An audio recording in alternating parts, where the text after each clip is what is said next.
Chapter 22. Europe yawns. Had the crime in Sarajevo been committed even a century earlier, it would have taken weeks or months for word of it to reach faraway places. In the nature of the case, therefore, its consequences might have been far different. But technology had changed things. In the age of the steamship and, above all, the telegraph, news traveled fast.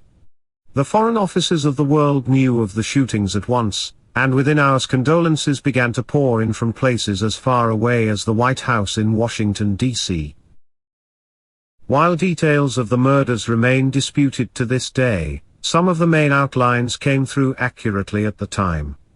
Thus, though the British consul in Sarajevo, muddled by the two assaults, reported that it was the bomb attack that had killed Franz Ferdinand and Sophie, the British ambassador in Vienna had the details right.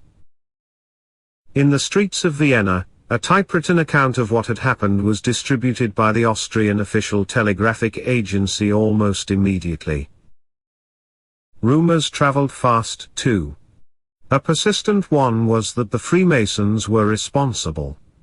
A decade later the novelist Thomas Mann continued to attribute the summer of 1914 crisis, at least in part, to them. The International Illuminati, he wrote, the World Lodge of Freemasons, played a role in unleashing the war. German intelligence was suspected, the Hungarian Prime Minister was blamed. 25 years later Rebecca West, the British journalist whose account of Balkan affairs is considered classic, still was echoing the belief that it was someone in the Austro-Hungarian government itself who had arranged it all. How else explain the otherwise puzzling lack of security precautions? Moreover, the emperor, though horrified by the crime itself, was not unhappy that Franz Ferdinand was out of the way. He had not wanted to have the Archduke succeed him on the throne. "For me, it is a great worry less," he told his daughter in speaking of the Archduke's death. To a close aide he confided, "God will not be mocked. A higher power had put back the order I couldn't maintain."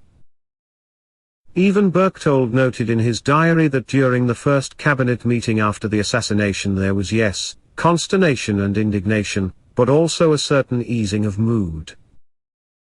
President Poincaré of France was at the Longchamps racetrack when news of the Sarajevo killings was brought to him. He remained to see the end of the races. He then went about his usual routine. Paris was unaffected. Kiel, Germany? The Kaiser was racing in a regatta aboard his yacht Meteor. On shore the chief of his naval cabinet, Admiral von Müller, received a coded cable from the German consul general in Sarajevo relaying the news. Müller immediately set out in the launch Hulda, overtook the Meteor, and shouted out what had happened. Deliberations were held aboard. Wilhelm decided to return to Berlin to take the situation in hand and preserve the peace of Europe. It must have been a terrible blow to Kaiser Wilhelm. He would have been horrified by the assassination of any royal figure, but in addition he had worked for years to cement his special relationship with Franz Ferdinand. To that end he had been, and showed every sign of continuing to be, a champion of Sophie. Once the elderly Franz Joseph passed away, and that could not be in more than a few years, the two friends and emperors, Wilhelm and Franz Ferdinand, could, in what seemed to be the Kaiser's vision, work together as partners to lead the continent of Europe. Now that dream was smashed. For Germany, it was conjectured, the Habsburg Empire after Franz Joseph left the scene might be not as close and reliable an ally as it would have been under Franz Ferdinand's leadership. From Kiel, the London Times correspondent cabled to his editor that German interest in the Austrian problem will be even more intense than it had been before. According to a leading contemporary newspaper editor in Vienna, long afterwards, the death of Archduke Franz Ferdinand came as a relief in wide political circles, even to the highest official circles. Bülow, the former German chancellor, reported that he was told by a Hungarian diplomat that the outrage was a dispensation of providence because the anti-Hungarian Franz Ferdinand might have broken up Austria-Hungary in a civil war. Monday, June 29. England. The outrage, as the assassinations were called, dominated the foreign reporting published in the morning's London Times. According to the newspaper's Sarajevo correspondent, the terrible events in the Bosnian capital were evidently the fruit of a carefully laid plot. Franz Ferdinand and Sophie, having narrowly escaped death from a bomb thrown at them at 10:15 a.m. by one assailant, were struck down soon afterwards by another, a high school student who fired a Browning automatic pistol. The fact that one of the attackers was from Bosnia and the other from Herzegovina pointed to a plot that was widespread. However, no information as to the race or creed of the assassin was available. Both criminals had been with difficulty saved from being lynched, reported the Times correspondent. The news account was supplemented by background pieces.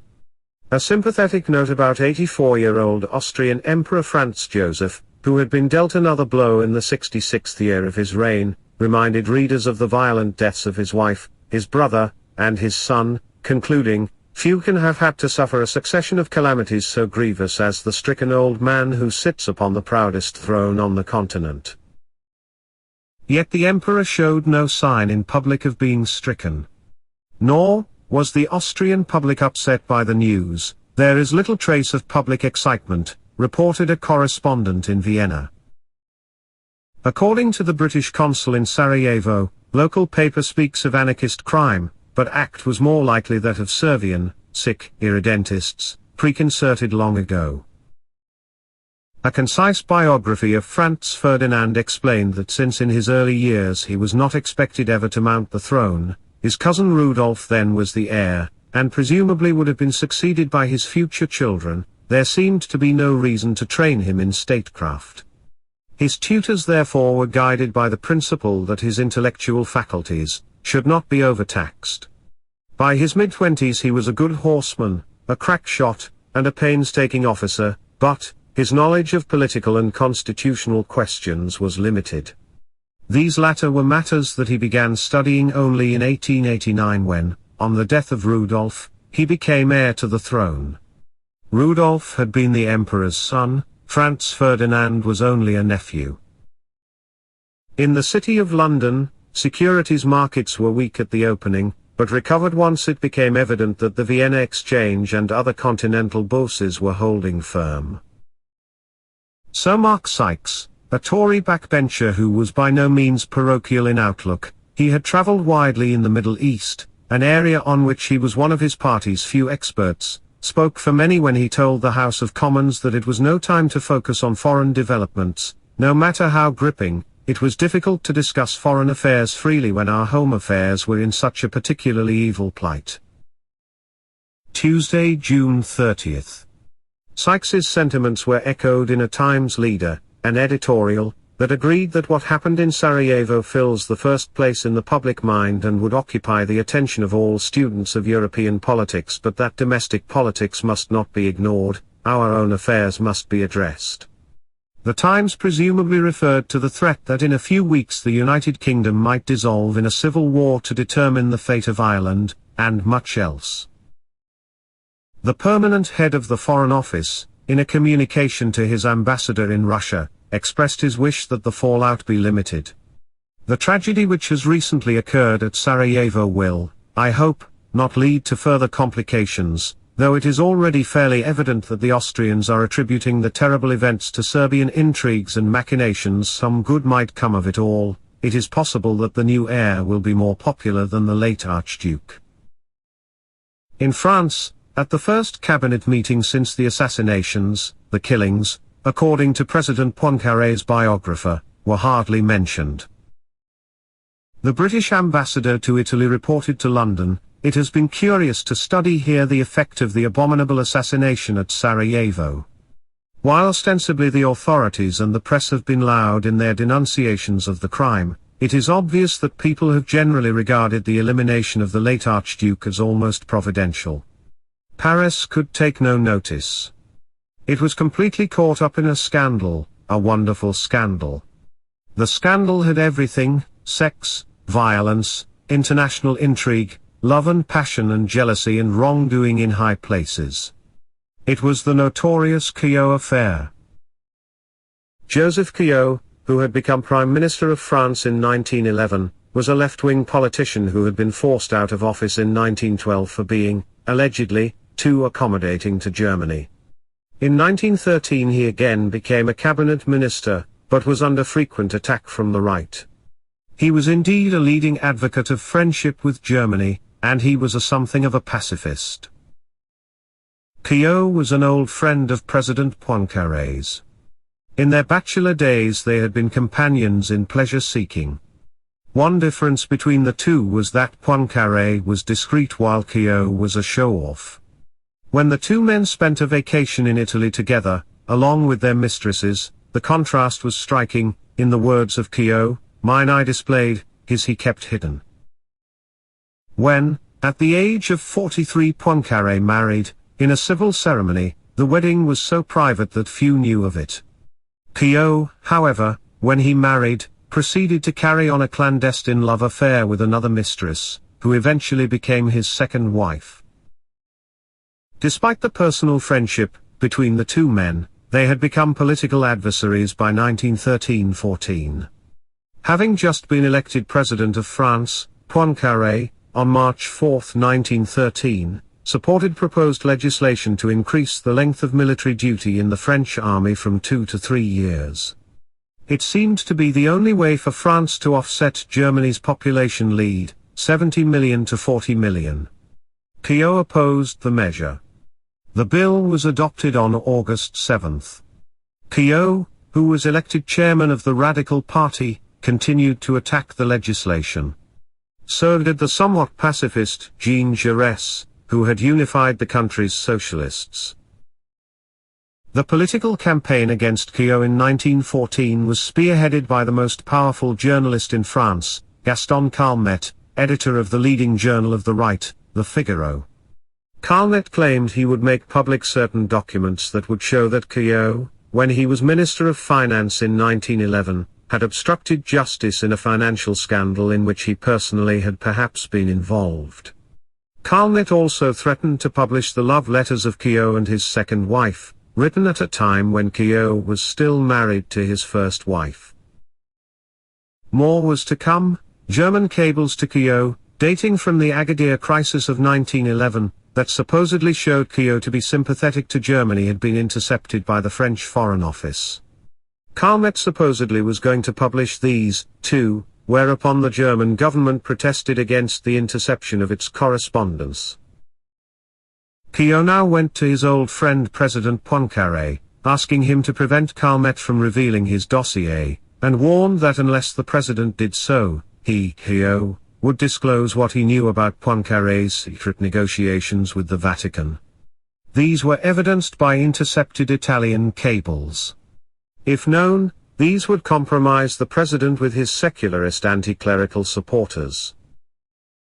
Thereupon the French government officially denied the existence of the intercepted German cables, and Queot, in return, refrained from revealing the existence of the Italian cables in his possession. All that now threatened Queot was Calmette's proposed publication of the love letters.